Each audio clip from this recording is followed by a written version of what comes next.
படிக்க வைக்கிறது அப்படின்னா ஆலிமா படிக்க வைப்போம். ஆலிமா படிக்க வச்சு இப்போ வந்து கொஞ்சம் ஸ்டாண்டர்டாக அப்சலுல்லாமா படிக்க வைப்போம். ஓகே, மாஷா அல்லாஹ், அல்ஹம்துலில்லாஹ். அப்சலுல்லாமா படிக்க வச்சோன்னே என்ன பண்ணுறீங்க நீங்கள்? சரி, இது ஒரு ஜஸ்ட் ஒரு ஆலிமா கோர்ஸ் தான் அப்படின்னு சொல்லிட்டு வீட்டில் போய் இருக்கிறீங்க. அப்படி இல்லை, அப்சலுல்லாமா படிச்சிங்க அப்படின்னா அப்படி என்னெல்லாம் படிக்கலாம் அப்படின்னு பாருங்க. பிஏ அரபிக் படிக்கலாம். பிஏ அரபிக் படிச்சிங்கன்னா என்ன வேலை வாய்ப்புலாம் நிறைய இருக்குது. பிஏ அரபிக் படிக்கலாம். எம்ஏ அரபிக் படிச்சிட்டோம், எம்ஏயும் படிச்சிட்டோம்னு வச்சுக்கோங்க. என்ன வேலை வாய்ப்பு நம்மளுக்கு இருக்குது அப்படின்னு நம்ம தெரிஞ்சுக்கணும்ல. என்ன வேலை வாய்ப்புலாம் இருக்குது? அரபிக் டீச்சர்ஸ் நிறைய இடங்கள் இப்போ வாண்டடாக இருக்குது. நாங்கள் ஜமால் முகமது காலேஜ் திருச்சியில் இருக்குது. அங்கே அரபிக் டீச்சரே இல்லை அப்படின்னு சொல்லி எங்ககிட்ட கேட்குறாங்க. ஸோ அரபிக் டீச்சர்ஸ் பண்ணலாம். நீங்கள் இப்போ லெக்சரர் ஆகலாம், அரபிக் டிரான்ஸ்லேட்டர் ஆகலாம், அட்மின்ஸ் ஜாப் நீங்கள் பண்ணலாம், அரபிக் கண்டென்ட் ரைட்டர் ஆகலாம். இவ்வளோ வாய்ப்புகள், வேலை வாய்ப்புகள் வந்து உங்களுக்கு இருக்குது. பேரண்ட்ஸ் நீங்கள் தெரிஞ்சுக்கணும், உங்கள் பிள்ளைங்களுக்கு இவ்வளோ வாய்ப்புகள் இருக்குது. அது மட்டும் இல்லை, நீங்கள் அப்சலுல்லாமா படிச்சிட்டீங்கன்னு வச்சுக்கோங்களேன், பிஎஸ்சி வந்து எழுதலாம். ஓகே, அதில் வந்து பார்த்தீங்கன்னா குரூப் 1 டெட் எழுதலாம், யூபிஎஸ்சி எக்ஸாம்ஸ் எழுதலாம். யூபிஎஸ்சி எக்ஸாம் எடுத்துனா ஐஏஎஸ் வந்து கண்டிப்பாக ஐஏஎஸ் ஆகலாம், ஐபிஎஸ் ஆகலாம், ஐஎஃப்எஸ் ஆகலாம், கஸ்டம்ஸ் ஆஃபீஸர்ஸ் ஆகலாம், ஐஆர்எஸ் ஆகலாம். இவ்வளோ வாய்ப்புகள் வந்து உங்களுக்கு இருக்குது. நீங்கள் எப்போவாச்சும் இதை யோசிச்சு பார்த்துருக்கீங்களா? இதெல்லாம் நம்ம பண்ணணும், இதெல்லாம் நம்ம பண்ண முடியும் அப்படின்னு நினைக்காது. அது மாதிரி வந்து டிஎன்பிஎஸ்சி எழுதலாம், குரூப் 1. அப்புறம் டிஎன்பிஎஸ்சியில் குரூப் 2 இருக்குது, அப்புறம் குரூப் 4 இருக்குது. இதெல்லாம் எழுதி உங்கள் பிள்ளைங்களை நிச்சயமாக ஒரு ஐஏஎஸ் ஆஃபீஸராக ஆக்கணும் அப்படின்னு நான் ரொம்ப விருப்பப்படுறேன். ஏன் அப்படின்னா என்னோட சகோதரர் வந்து பார்த்தீங்கன்னா இப்போ ஒரு ஐஏஎஸ் ஆஃபீஸரை வந்து அங்கே இருக்காங்க தெரியுமா? இப்போ வந்து 1994 செகண்ட் ரேங்க் வேண்டார் இந்தியாவில். செகண்ட் ரேங்க் பேர் வந்து முகமது அபுபக்கர் சித்திக். இன்னைக்கு எங்கே இருக்கார் அப்படின்னா ஃபினான்ஸ் செக்ரட்டரியாக இருக்காரு. உங்கள் எல்லாருக்கும் தெரியும், இப்போ சீஃப் மினிஸ்டர் ஆன உடனேயே வந்து ஒரு குரூப் உட்காந்து பேசிட்டு இருந்தாங்க. அதில் செகண்டில் உட்காந்து முகமது அபுபக்கர் சித்திக் தான் சீஃப் மினிஸ்டர் பேசிட்டு இருந்தார். இந்த ஃபினான்ஸை எப்படி நம்ம டெவலப் பண்ணி கொண்டு வரலாம் அப்படின்னு இன்னைக்கு நம்ம பெருமையோட சொல்லிக்கலாம். இவ்வளோ ரிலேஷன் அப்படிங்கிறது இல்லை, நீங்களும் சொல்லிக்கலாம். முகமது அபுபக்கர் சித்திக் வந்து ஃபினான்ஸ் மினிஸ்டர், ஃபினான்ஸ் வந்து செக்ரட்டரியாக இருக்கிறாரு. நம்ம ஃபினான்ஸில் இப்போ நம்ம டெவலப் ஆக போகிறோம்னா அதுவும் அதுக்கு ஒரு காரணம் அப்படிங்கிறத நீங்கள் தெரிஞ்சுக்கலாம். இன்ஷால்லா நீங்களும் அப்படி வரணும் அப்படின்னு ஆசைப்படுறேன். அது மட்டும் இல்லை, இது மட்டுமே என்னோட ஆசை இல்லை, நீங்கள் அப்படி வரணும் அப்படிங்கிறது. என்னோட மெயின் ஆசை என்னன்னா, நீங்கள் சீஃப் மினிஸ்டராக வரணும், பிரைம் மினிஸ்டராக வரணும். இதுக்கெல்லாம் நீங்கள் முயற்சி பண்ணணும். நீங்கள் பேரண்ட்ஸ் வந்து அவங்களுக்கு ஹெல்ப் பண்ணணும். நானே அதை நினைக்கிறேன், ஏன் நம்மளால வர முடியாது? ஏன் வர முடியாது? நம்ம வந்து எங்கெங்கெல்லாம் வரணும்னு ஆசைப்படும் போது நம்ம டிசிப்ளினாக வளர்ந்துருக்கோம், டிசிப்ளினாக இருக்கும். நம்மளோட டிசிப்ளின் வந்து நம்மளுக்கு பேசும், நம்மளோட கல்வி வந்து நம்மளுக்கு பேசும். ஏன் நீங்கள் இந்த மாதிரிலாம் முயற்சி பண்ணக்கூடாது? நான் நிறைய மேடையில் அதை சொல்லியிருக்கேன். நீங்கள் வந்து இந்த மாதிரி பொலிட்டிக்கலில் வாங்க அப்படின்னு நான் சொல்லியிருக்கேன். ஸோ நம்ம எல்லாரும் வருவோம் இன்ஷா அல்லாஹ். நீங்கள் எல்லாரும் அதை வச்சுட்டு முயற்சி பண்ணணும் அப்படிங்கிறத நான் சொல்லிக்கிறேன். அப்புறம் இன்னொரு விஷயம், நீங்கள் படித்து முடிச்சுட்டு இன்ஷா அல்லாஹ் வீட்டில் இருக்கக்கூடாது. பிஸ்னஸ் ஐடியாஸ் நான் எல்லாமே ட்ரை பண்ணேன் சிஸ்டர். ஆனால் எங்கள் அம்மா விடலை, எங்கள் அப்பா விடலை, எங்கள் தாத்தா விடலை, இதெல்லாம் சொல்லிட்டு இருக்கீங்கல்ல, இதெல்லாம் இனிமேல் நடக்கக்கூடாது. இனிமேல் என்ன நடக்கணும் அப்படின்னா, உங்கள் அம்மா அப்பா அல்லது கல்யாணம் பண்ண கொடுத்துட்டீங்க அப்படின்னா மாமனார் மாமியார் இவங்களோட சம்மதம் அதை பெற வேண்டியது உங்களுடைய கடமை. ஏன்னா அவங்ககிட்ட நீங்கள் அன்பா இருந்தீங்க, உங்களோட கடமையை நீங்கள் கரெக்டாக செஞ்சீங்கன்னா அவங்க ஆட்டோமேட்டிக்காக உங்களுக்கு அலோவ் பண்ண போகிறாங்க. அவங்க கடமை நல்லா செய்கிறாங்க, நல்லா கணக்கான பொண்ணு, ஒழுக்கமான பொண்ணு, டிசிப்ளினாக இருக்கா, ஏன் அதில் வெளியே விடக்கூடாது அப்படின்னு சொல்லி உங்கள் அப்பா அம்மா எப்படி நினைக்கிறாங்களோ அதே மாதிரி கணவரும் மாமனார் மாமியாரும் கண்டிப்பாக நினைப்பாங்க, உங்களை அலோவ் பண்ணுவாங்க. நீங்கள் என்ன பண்ணுவீங்க? இப்போ வந்து இதெல்லாம் பேசிட்டு இருக்கும்போது விஷயத்தை சொன்னாங்க. சொன்னாங்கன்னா இண்டஸ்ட்ரீஸ் வந்து இங்கே பெரிய லெவலில் எங்களுடைய சிதம்பரம்ல இல்லை அப்படின்னு சொன்னாங்க. இன்ஷா அல்லாஹ் அதை ஆரம்பிக்கக்கூடிய பெண்களாக நம்ம பெண்கள் இருப்பாங்க அப்படின்னு சொல்லி நான் திரும்ப நான் சொன்னேன். நீங்கள் அதுக்கு ரெடியாக வரணும். ஏன்னா அதுக்கு பார்த்தீங்கன்னா கவர்மெண்ட்ல இருந்து நிறைய வந்து ஆப்பர்ச்சுனிட்டிஸ்லாம் கொடுக்குறாங்க, நிறைய ட்ரைனிங் கோர்சஸ் பண்ணுறாங்க. நீங்கள் அதெல்லாம் வந்து அட்டன் பண்ணுங்க. இப்போ பெரியகுளம் அப்படின்னு ஒரு தேனி டிஸ்ட்ரிக்டில் பெரியகுளம் இருக்குது. அங்கே பார்த்தீங்கன்னா நானே போய் படித்தேன். முருங்கை பற்றின விஷயங்கள். முருங்கையிலேருந்து நம்ம என்ன பண்ணுவோம்? சாம்பார் மட்டும் தான் வச்சுருப்போம். இது வரைக்கும் முருங்கைக்கீரையில் இருக்குது, முருங்கை காயில் இருக்குது. ஆனால் அங்கே பார்த்தீங்க அப்படின்னா அல்வா வரைக்கும் செஞ்சு காட்டுறாங்க. முருங்கைக்காயில இருந்து, முருங்கைக்கீரையிலேருந்து அல்வா வரைக்கும் செஞ்சு காட்டுறாங்க. அது மட்டும் இல்லாமல் முருங்கைக்கீரையினுடைய நன்மைகளை நீங்கள் படித்து பார்த்தீங்க அப்படின்னா டெய்லி முருங்கை சாப்பிடுவீங்க. ஏன்னா நம்ம வேறு எந்த மெடிசனுமே தேவையில்லை அப்படிங்கிறாங்க. அந்த அளவுக்கு வந்து நம்மளுக்கு அதை பற்றி கல்வி வந்து நம்மளுக்கு இருக்குது. அது மட்டும் இல்லாமல் பிக்கிள்ஸ், ஜாம், ஜூஸ், இட்லி பொடி, மில்க் ப்ராடக்ட்ஸ், இப்படி எல்லாமே வந்து நம்மளால் பண்ண முடியும். இதுக்கெல்லாம் வந்து ஒன்றுமே தேவையில்லை. ஒரு விஷயம் தெரிஞ்சுக்கோங்க. இப்போ நீங்கள் வந்து உங்கள் வீட்டில் வந்து பார்த்தீங்கன்னா உங்கள் கண்ணியமாவோ இல்லை தாதிமாவோ இல்லை யாரும் வந்து ஒரு அழகான ப்ராடக்ட் பண்ணுவாங்க. அதை வந்து நீங்கள் இப்போ மார்க்கெட்டிங் பண்ணலாம்.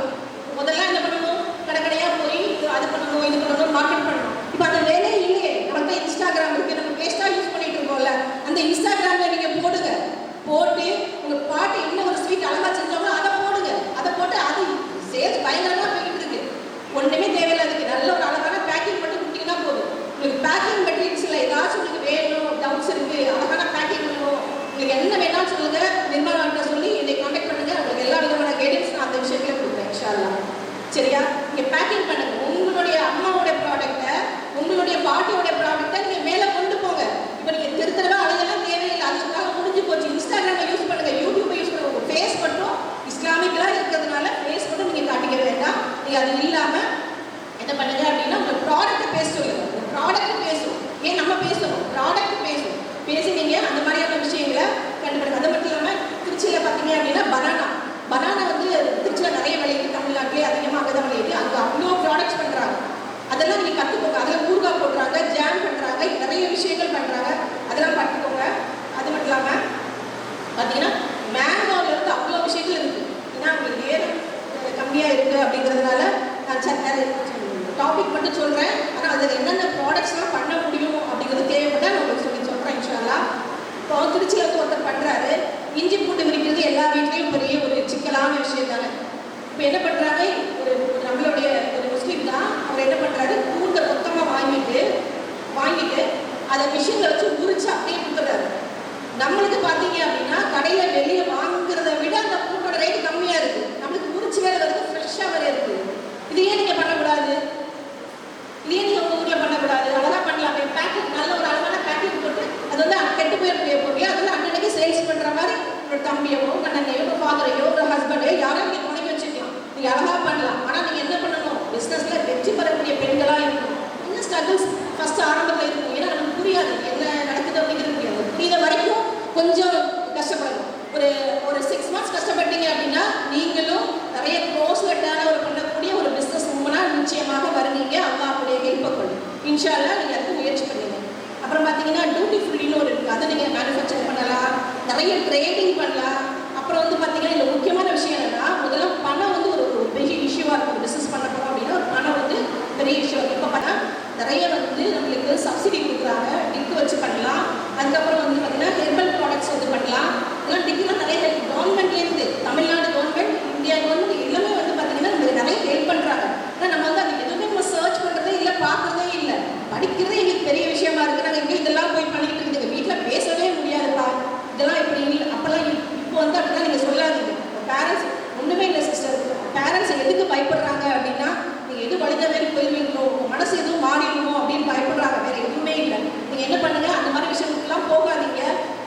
கல்யாணம் பண்ணுறது, லவ் பண்ணுறது, கல்யாணம் பண்ணுறது இதெல்லாம் வந்து நார்மலாக நீங்கள் சும்மா இருந்தாலும் நடக்கும். நீங்கள் ஒன்றுமே செய்யாட்ட கூட இதெல்லாம் நடக்கும், திருமணம் நடக்கும், குழந்தைங்க வருவாங்க, இதெல்லாம் வந்துகிட்டே இருக்கும். ஆனால் இந்த மாதிரி விஷயங்கள், இந்த சந்தர்ப்பத்தை விட்டுட்டீங்க அப்படின்னா, படிப்பு பொறுத்த வரைக்கும் இந்த மாதிரி நாலேஜை கேதர் பண்ணுறது, பிஸ்னஸ் பண்ணுறது, இந்த மாதிரி விஷயங்கள் எல்லாம் நீங்கள் இப்போ விட்டுட்டீங்க அப்படின்னா நீங்கள் பண்ணவே முடியாது. அது எப்போ வேணால் நடக்கும்.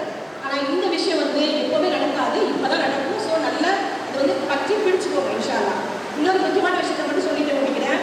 நைட்டி நம்ம நல்லா இப்போ யூஸ் பண்ணிகிட்டே இருக்கோம்ல, இந்த நைட்டி தைக்கிறத ஒரு பிஸ்னஸாக பண்ணிட்டு இருக்காங்க. அது பெரிய பிஸ்னஸாக போயிட்டு இருக்கு, க்ரோஸில் போயிட்டு இருக்கு. எல்லாம் வந்து பார்த்தீங்கன்னா எக்ஸ்போர்ட் தான். நைட்டி தயாரித்து பார்த்தீங்கன்னா கேரளாவில் வந்து பார்த்தீங்கன்னா அவ்வளோ டிமாண்ட் இருக்குது. ஆனால் தச்சு கொடுக்கறதுக்கு ஆள் இல்லை. இதெல்லாம் வந்து வீட்டில் நம்ம இருந்து பண்ணக்கூடிய விஷயம். இதெல்லாம் நிச்சயமாக நீங்கள் வந்து இதெல்லாம் நீங்கள் கேதர் பண்ணிப்பீங்க அப்படின்னு நினைக்கிறேன், புரிஞ்சுருக்கும் அப்படின்னு நினைக்கிறேன். ஒரே ஒரு விஷயம் தான், நீங்கள் வந்து ஃபஸ்ட்டு ஸ்ட்ரெஸ்ஸை விட்டு வெளியே வாங்க. யார் கேட்டாலும், என்னோட பொண்ணுகிட்டேருந்து எந்த பொண்ணுகிட்ட கேட்டாலும் நான் ஸ்ட்ரெஸ்ஸாக இருக்கேன், ஏன்னா எங்கள் வீட்டில் அப்படி, எங்கள் வீட்டில் எங்கள் அம்மா அப்படி, எங்கள் அப்பா எப்படி, பேச்சு எல்லாத்தையும் விட்டுட்டு உங்களுடைய மைண்ட் செட் என்ன அப்படிங்கிறத உங்கள் பேரண்ட்ஸ்க்கு புரிய வைங்க. அவங்க எதுக்கு பயப்படுறாங்களோ அந்த பயத்தை நம்ம வெளியே கொண்டு வாங்க. அதுக்கு நீங்கள் டிசிப்ளினாக இருங்க. எந்த விதமான நம்ம கெட்ட இதுக்கும் நம்ம போகவே வேண்டாம். எல்லா சோஷியல் மீடியாஸையும் நம்ம நல்லதுக்கே பயன்படுத்துங்க இன்ஷா அல்லாஹ். நிறைய பெரிய பெரிய வெற்றிகளை நீங்கள் அடையணும். இப்போ இந்த 3 சிஸ்டர்களை பாராட்ட வந்திருக்க மாதிரி உங்கள் எல்லாரும் நீங்கள் எல்லாரும் இங்கே இருக்கணும், நீங்கள் அங்கே இருக்கக்கூடாது. உங்களோட சின்ன குட்டி பிள்ளைங்க இருப்பாங்கல்ல, அவங்க தான் அங்கே இருக்கணும். இனிமேல் நீங்கள் நெக்ஸ்ட்லாம் வந்து பார்த்தீங்கன்னா நீங்கள் தான் சீஃப் கெஸ்ட்டாக இங்கே இருக்கணும், நீங்கள் எல்லாரும் இங்கே இருக்கணும். ஓகே, நான் உங்கள் வாழ்க்கை மட்டும் தான் செய்வோம். அந்த மாதிரி ஒரு மிகப்பெரிய வெற்றிகளை உண்மையிலும் வறுமையிலும் நீங்கள் அடைய வேண்டும் அப்படிங்கிற துவாவோடையும் இன்ஷா அல்லாஹ் இந்த வெற்றிகளோடு நீங்கள் உங்கள் பேரண்ட்ஸ்க்கு அதிகமான சந்தோஷத்தை கொடுக்கணும், நிம்மதியை கொடுக்கணும், அவங்களோட துவாவை நீங்கள் அதிகமாக நீங்கள் வாங்கிக்கணும் அப்படிங்கிற துவாவோடையும் இன்ஷா அல்லாஹ் நம்ம இந்த வெற்றியின் மூலமாக கபருடைய வேதனைகளிலிருந்தும் கபரையும் நாம் பாதுகாப்புகிறாங்க, மறுமையிலையும் நாம் ஜன்னத்துல் ஃபிர்தௌஸில் நாம் அனைவரும் நம் பெற்றோர்களோடு குடும்பத்தார்களோடு ஒன்று கூட வேண்டும் அப்படிங்கிற துவாவோடையே முடிக்கிறேன் இன்ஷா அல்லாஹ். ஜஸாக்கமுல்லாஹ் ஹைர் சிஸ்டர்ஸ். அஸ்ஸலாமு அலைக்கும் வரஹ்மத்துல்லாஹி வபரகாத்துஹு. Thank you for sharing such a practical and inspiring career advice with us today. Thank you, ma'am. நம்ம அமுதா மேம்க்கு ஒரு தேங்க்ஸ், பெரிய தேங்க்ஸ் சொல்லணும். ஏன்னா வந்து ட்ரம்ஸ்டிக் பற்றி அவங்க பேசினாங்க இல்லையா, முருங்கைக்கீரை முருங்கைக்காய் பற்றி பேசினாங்க இல்லையா, அதில் ரீசெண்டாக நாங்கள் ஒரு ரிசர்ச் பண்ணியிருக்கோம். என்ன ரிசர்ச் அப்படின்னா கேன்சர் ஸ்டடீஸ் பண்ணியிருக்கோம். அந்த கேன்சர் ஸ்டடீஸில் வந்து முருங்கைக்கீரை ப்ளஸ் முருங்கை காய் ப்ளஸ் வந்து முருங்கைப்பூ, ஐ மீன் அந்த ஃப்ளவர் இருக்கும்ல, இது மூணுலேயும் வந்து பயங்கரமான ஆன்டி ஆக்சிடென்ட் இருக்குது. இதில் வந்து மெயினாக என்னென்னா ப்ரீ கேன்சர் ஸ்டேஜில் இருப்பாங்கல்ல, கேன்சர் ஸ்டேஜஸ் நிறையா இருக்கும், லாஸ்ட் 5th ஸ்டேஜ் வரைக்கும். அது இல்லாமல் ஃபஸ்ட்டு செகண்டுன்னு இருப்பாங்கல்ல, அந்த ஸ்டேஜில் இருக்கிறவங்களுக்கு இந்த முருங்கைக்கீரை முருங்கைக்காய் டெய்லியுமே இது ஜூஸாவோ இல்லை ஏதாவது எடுத்துக்கும் போது பயங்கரமாக அந்த கேன்சர் செல்ஸ்லாம் வந்து இதாகுது அப்படின்னு சொல்லிட்டு நாங்கள் இதை இது பண்ணியிருக்கோம். அதை வந்து இன்னும் கொஞ்சம் நாளில் நாங்கள் பப்ளிஷும் பண்ண போகிறோம்.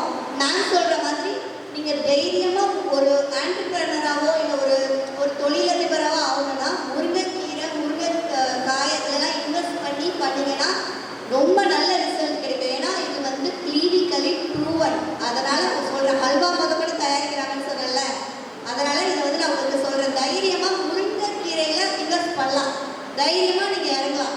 அதுக்கு வந்து எங்கள் ரிசர்ச்சே ஒரு சாட்சி. அதை சொல்ல தான் வந்தேன். Thank you so much. இஸ்லாமிய சகோதரிகளுக்கு